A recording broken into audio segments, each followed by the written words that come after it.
आज स्वयं शिव भगवान आउनुभयो धरतीमा। आज स्वयं शिव भगवान आउनुभयो धरतीमा। वाह मेरा बच्चा वाह भन्दै गाउनुभयो महिमा, गाउनुभयो महिमा। आज स्वयं शिव भगवान आउनुभयो धरतीमा।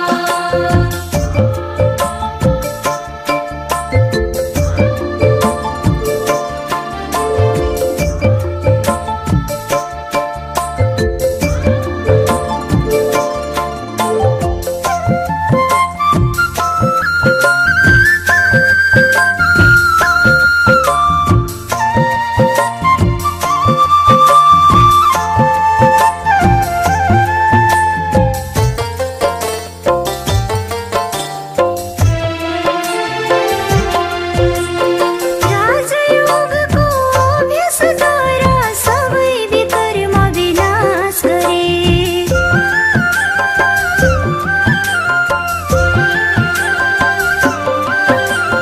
मनुष्य चोलाको वस्त्र फेरि जानेछौ देवताको भेष धरी। अमृत बेला फरिश्ता बनी वतनमा उड्ने गरौँ। परम पिताको दर्शन पाई खुसी भई कर्ममा रम्ने गरौँ। खुसी भई कर्ममा रम्ने गरौँ।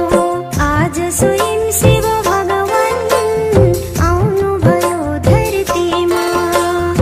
आज स्वयं शिव भगवान आउनुभयो धरतीमा। वाह मेरा बच्चा वाह भन्दै गाउनुभयो महिमा, गाउनुभयो महिमा। आज स्वयं शिव भगवान आउनुभयो धरतीमा। वाह मेरा बच्चा वाह भन्दै गाउनुभयो महिमा, गाउनुभयो महिमा। आज स्वयं शिव भगवान आउनुभयो धरतीमा।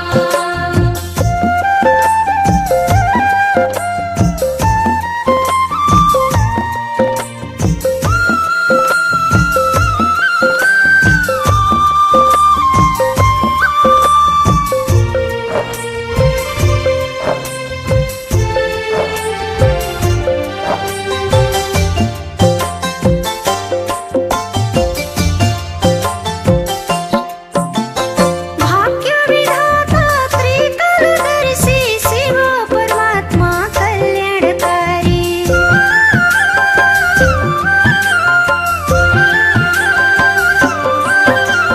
ब्रह्मको तनमा प्रवेश भई दिनुभयो सत्य ज्ञान मानवलाई।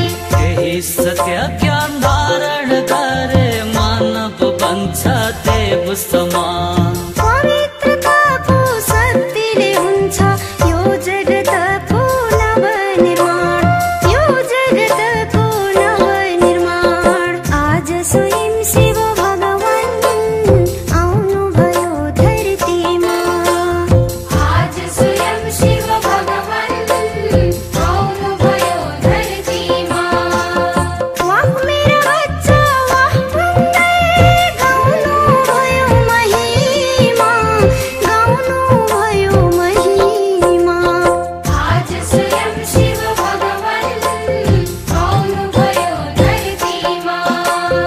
वाह मेरा बच्चा वाह भन्दै गाउनुभयो महिमा, गाउनुभयो महिमा।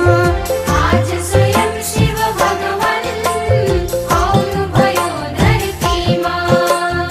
आज स्वयं शिव भगवान आउनुभयो धरतीमा। आज स्वयं शिव भगवान आउनुभयो धरतीमा। ओम शांति, ओम शांति, ओम शांति। आइसो बाबाको 14 चैत 2077 को साकार मुरली मुरलीको मुख्य सारमा बाबा भन्नुहुन्छ, मिठी बच्चे, यादको यात्रामा रेस गर्यो भने पुण्य आत्मा बन्छौ, स्वर्गको बादशाही प्राप्त हुन्छ। यादको यात्रामा रेस गर्यो भने पुण्य आत्मा बन्छौ, स्वर्गको बादशाही प्राप्त हुन्छ। बाबालाई जति याद गर्छौं, यो यादको रेस हामीले जति तीव्र गतिले गर्छौं त्यति नै हामी पुण्य आत्मा बन्छौं। बाबाले हामीलाई आज यादको यात्रामा जोड दिलाउनु भएको छ। यही योगको माध्यमले नै हामीलाई स्वर्गको बादशाही पनि प्राप्त हुन्छ। प्रश्नमा ब्राह्मण जीवनमा अतीन्द्रिय सुखको अनुभव हुँदैन भने के बुझ्नुपर्छ?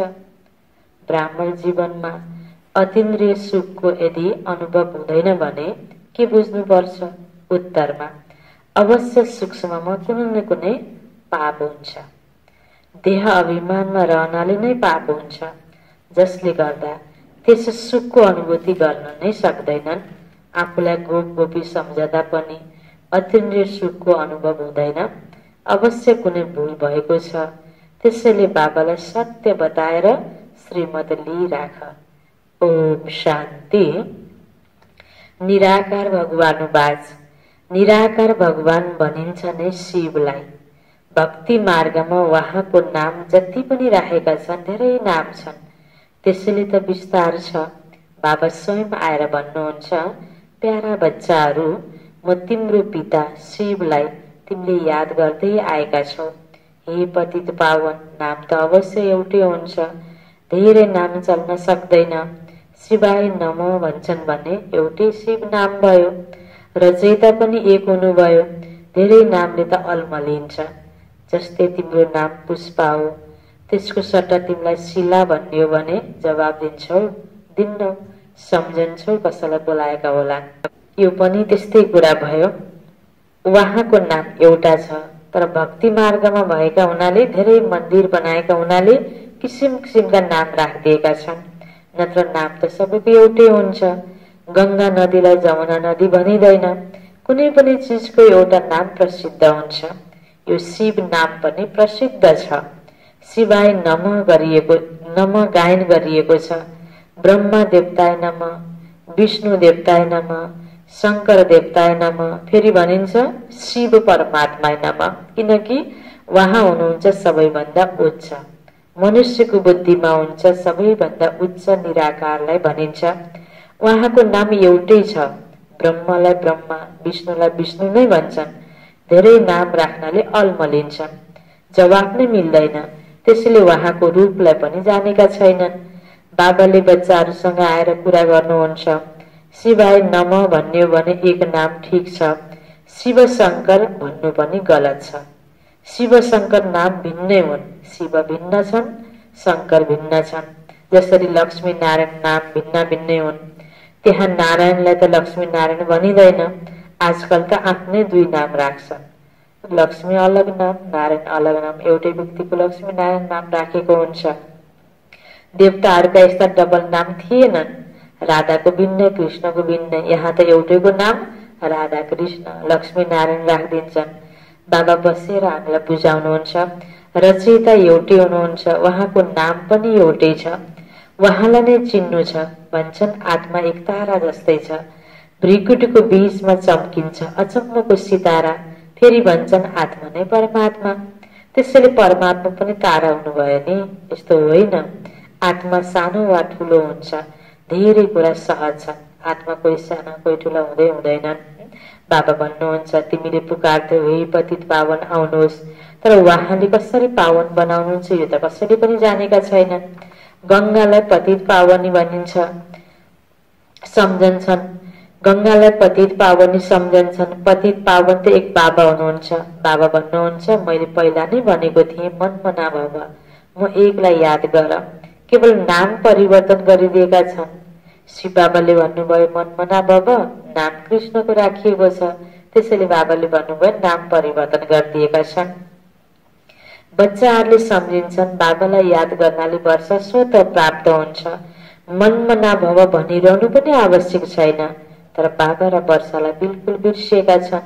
त्यसैले भन्छु म पिता र वर्षालाई याद गर। बाबा हुनुहुन्छ स्वर्गका रचयिता। त्यसैले अवश्य बाबालाई याद गर्नाले हामीलाई स्वर्गको बादशाही प्राप्त हुन्छ। बच्चा पैदा भयो अनि पिताले भन्छन् वारिस आयो। बच्चीलाई यसो भन्दैनन्, तिमी आत्माहरू त सबै बच्चा हो, भन्छन् पनि आत्मा एक तारा हो, फेरि औँठा जस्तो कसरी हुन सक्छ? आत्मा यति सूक्ष्म चीज हो, यी आँखाबाट देखिँदैन हो, त्यसलाई दिव्य दृष्टिबाट देख्न सकिन्छ, किनकि अव्यक्त चीज हो। दिव्य दृष्टिमा चैतन्य देखियो फेरि गायब भयो, मिल्न त केही पनि मिलेन, केवल खुसी हुन्छ। यसलाई भनिन्छ भक्तिको अल्प सुख। यो हो भक्तिको फल। जसले धेरै भक्ति गरेको छ उसलाई स्वत नियम अनुसार यो ज्ञानद्वारा फल प्राप्ति हुन्छ। ब्रह्मा र विष्णुलाई एउटै देखाउँछन्। ब्रह्मा नै विष्णु, भक्तिको फल विष्णुका रूपमा प्राप्त भइरहेको छ राजाईको।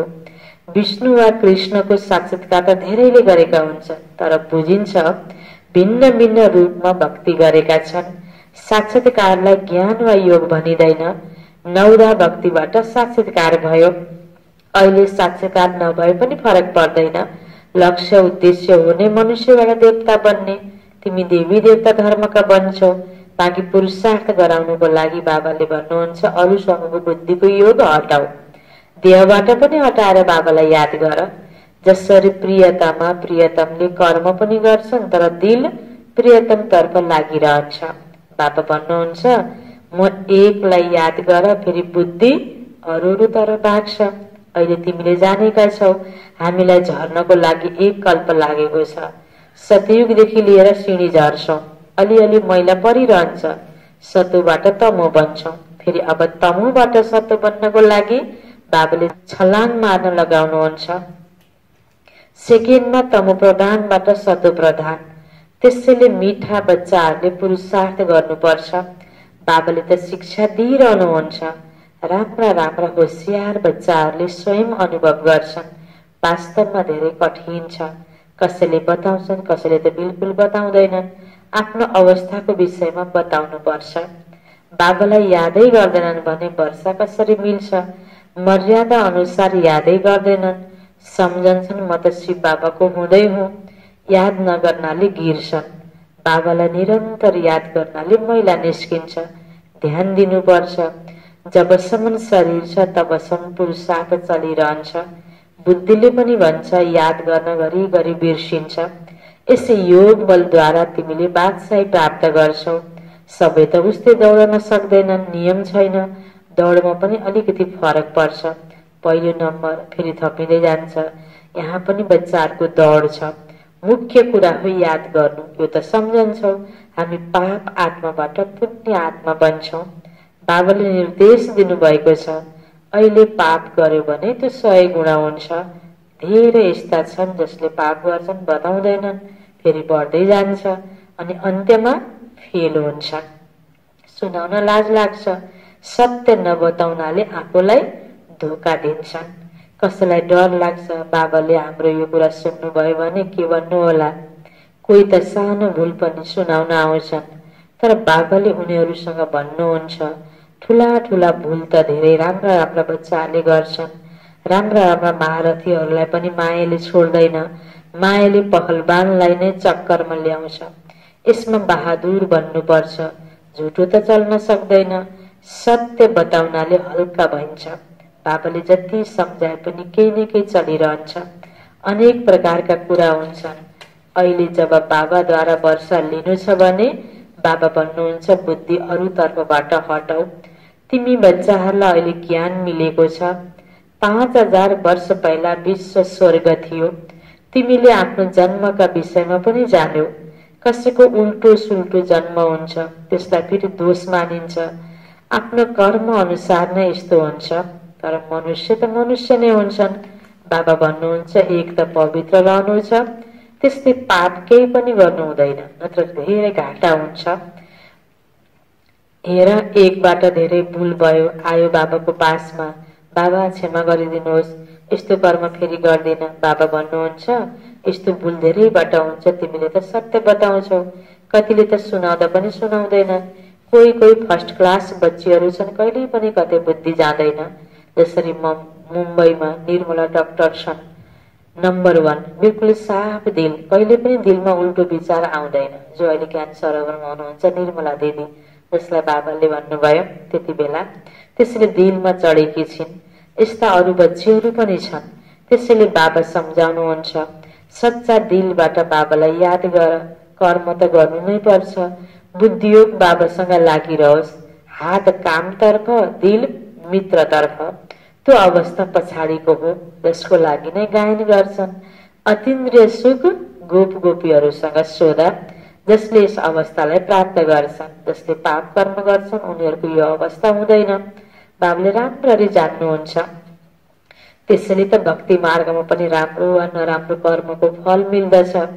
दिने त बाबा नै हुनुहुन्छ नि। जसले कसैलाई दुःख दिन्छ भने अवश्य उसले दुःख भोग्छ। जस्तो कर्म गरेको छ उस्तै भोग्नु नै पर्छ। यहाँ त बाबा स्वयं हाजिर हुनुहुन्छ, सम्झाइरहनुहुन्छ। फेरि पनि सरकार छ, धर्मराज त मेरो साथमा छ नि। यति बेला मसँग केही पनि नलुकाऊ, केही पनि नछिपाऊ। यस्तो होइन कि बाबाले जान्नुहुन्छ। मैले शिव बाबासँग मनमनै क्षमा माग्छु, केही पनि क्षमा हुँदैन। साकारको थ्रु नै सबै कुरा भन्नुपर्छ। पाप कहिल्यै पनि कसैको छिप्न सक्दैन। पाप गर्नाले दिन प्रतिदिन पाप आत्मा बन्दै जान्छन्। तकदिरमा छैन भने फेरि यस्तै हुन्छ। खाता नराम्रो हुन्छ, एक पटक झुठो बोल्छन्, सत्य बोल्दैनन्, बुझिन्छ। यस्तो काम गरि नै रहन्छ। झुठो कहिले छिप्न सक्दैन। तैपनि बाबाले बच्चाहरूलाई सम्झाउनुहुन्छ, कक्का चोर सो लक्का चोर। त्यसैले भन्नुहुन्छ नि मद्वारा, त्यसैले भन्नुपर्छ नि मद्वारा यो दोष भएको छ। जब बाबाले सोध्नुहुन्छ अनि भन्छन् गल्ती भयो, आफूले स्वयंले किन बताउँदैनन्? बाबाले जान्नुहुन्छ। धेरै बच्चाहरूले लुकाउँछन्। बाबालाई सुनाउनाले श्रीमत मिल्छ। कुनै पनि गल्तीहरू भइहाल्यो भने मलाई यस्तो भयो भनेर बताइदिएपछि अब यस्तो नगर्ने विधि सहित बाबाले सबै कुरा बताउनुहुन्छ। आफूलाई फाइदा पनि हुन्छ। त्यसकारण बाबा भन्दै हुनुहुन्छ लुकाउनु हुँदैन। भनिन्छ नि सियो चोरे पनि चोर, घर परे पनि चोर, सानो सियो त हो नि भनेर होइन। सानोले फेरि भोलि ठुलो रूप लिन्छ, बानी पर्छ। त्यसकारण बाबा हामीलाई सम्झाउँदै हुनुहुन्छ, कहीँबाट चिठी आयो भने सोध, के जवाब दिउँ? सुनाएपछि श्रीमत मिल्छ। धेरैको फोहोरी बानी छ भने उनीहरूले लुकाउँछन्। कतिको लौकिक घरबाट केही चिज प्राप्त हुन्छ, बाबा भन्नुहुन्छ लगाऊ, फेरि जवाबदेही त बाबा हुनुहुन्छ। अवस्था हेरेर कतिलाई भनिदिन्छु यज्ञमा पठाइदेऊ, फेरि तिमीलाई दिए ठिकै छ, नत्र त्यो याद रहन्छ। बाबाले धेरै सावधान गर्नुहुन्छ। मार्ग धेरै उच्च छ। पाइला पाइलामा सर्जनको राय लिनुपर्छ।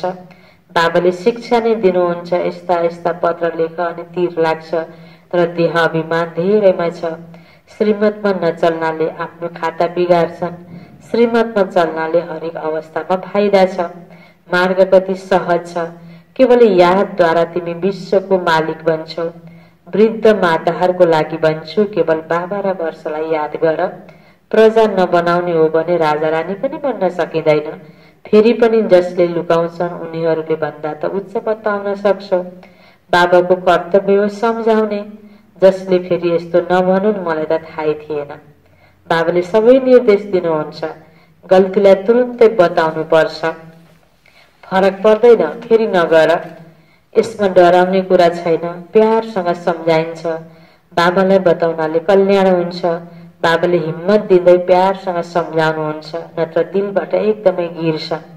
यिनको दिलबाट गिर्यो भने शिव बाबाको दिलबाट पनि गिरे।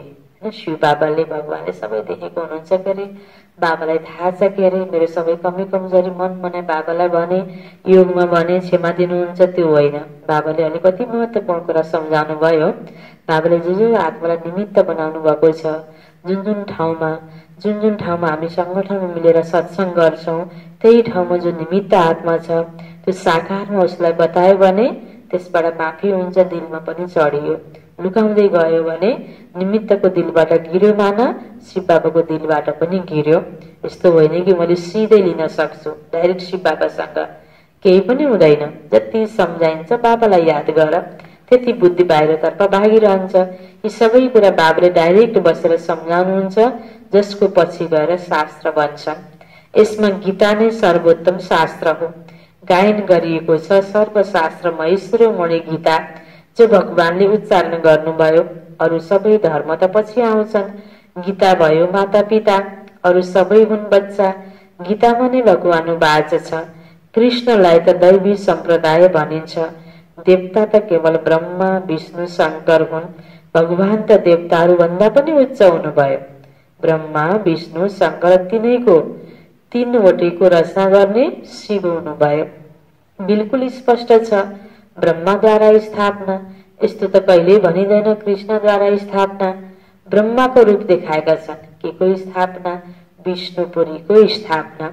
यो चित्र त दिलमा छापिनु पर्छ। मैले शिव बाबाबाट यिनीहरूद्वारा वर्षा लिन्छु। बाबा बिना हजुरबुबाको वर्षा मिल्न सक्दैन। जब कसैसँग भेट भयो भने यो बताऊ। बाबा भन्नुहुन्छ, म एकलाई याद गर। अच्छा, मिठे मिठे सिकिलती बच्चाहरूप्रति मात पिता बाप दादाको याद प्यार एवं गुड मर्निङ। रूहानी बाबाको रूहानी बच्चाहरूलाई नमस्ते। रूहानी बच्चाहरूको रूहानी बाबालाई गुड मर्निङ, नमस्ते नमस्ते। धारणाको लागि मुख्य सार। पहिलो पोइन्टमा गन्तव्य धेरै उच्च छ, त्यसैले पाइला पाइलामा सर्जनसँग राय लिनुपर्छ। श्रीमतमा चल्नुमा नै फाइदा छ। बाबासँग केही पनि लुकाउन हुँदैन। दोस्रो पोइन्टमा देह र देहधारीहरूबाट बुद्धिको योग हटाएर एक बाबासँग लगाउनुपर्छ। सदा कर्म गर्दा पनि एक बाबाको यादमा रहने पुरुषार्थ गर्नुपर्दछ। वरदानमा छ बाबाको शक्तिका किरणहरूद्वारा कमी कमजोरी रूपी किचडालाई भस्म गर्ने मास्टर ज्ञान सूर्य भव। शक्तिका किरणहरूद्वारा कमी कमजोरी रूपी किचडालाई भस्म गर्ने मास्टर ज्ञान सूर्य भव। विस्तारमा जो बच्चाहरू ज्ञान सूर्य समान मास्टर ज्ञान सूर्य छन्, उनीहरूले आफ्ना शक्तिका किरणहरूद्वारा कुनै पनि प्रकारको किचडा अर्थात् कमी वा कमजोरीलाई सेकेन्डमा भस्म गरिदिन्छन्। सूर्यको काम हो किचडालाई यसरी भस्म गरिदिनु, जसको नाम रूप रङ सधैँको लागि समाप्त भएर जाओस्। मास्टर ज्ञान सूर्यको हर शक्तिले धेरै कमाल गर्न सक्छ, तर समयमा प्रयोगमा आउनुपर्छ। जुन समय जुन शक्तिको आवश्यकता हुन्छ, त्यस समयमा त्यही शक्तिद्वारा काम ल्याऊ र सबैको कमजोरीलाई भस्म गर, तब भनिन्छ मास्टर ज्ञान सूर्य। स्लोगन गुण मूर्त बनेर आफ्नो जीवन रूपी गुच्छामा दिव्यताको सुवास फैलाऊ। कति राम्रो स्लोगन बाबाले भन्नुभएको छ। गुण मूर्त बनेर आफ्नो जीवन रूपी गुच्छामा दिव्यताको सुवास फैलाऊ। मुरलीको सारमा बाबाले भन्नुभएको थियो, मिठी बच्ची यादको यात्रामा रेस गर्यो भने पुण्य आत्मा बन्छौ, स्वर्गको बादशाही प्राप्त हुन्छ। प्रश्न उत्तरमा थियो, ब्राह्मण जीवनमा यदि अतीन्द्रिय सुखको अनुभव हुँदैन भने के बुझ्नुपर्छ? अवश्य सूक्ष्ममा कुनै न कुनै पाप छ। देह अभिमानमा रहनाले नै पाप हुन्छ, जसले गर्दा त्यस सुखको अनुभूति गर्न सक्दैनन्। आफूलाई गोप गोपी सम्झँदा पनि अतीन्द्रिय सुखको अनुभव हुँदैन, अवश्य कुनै भूल भएको छ।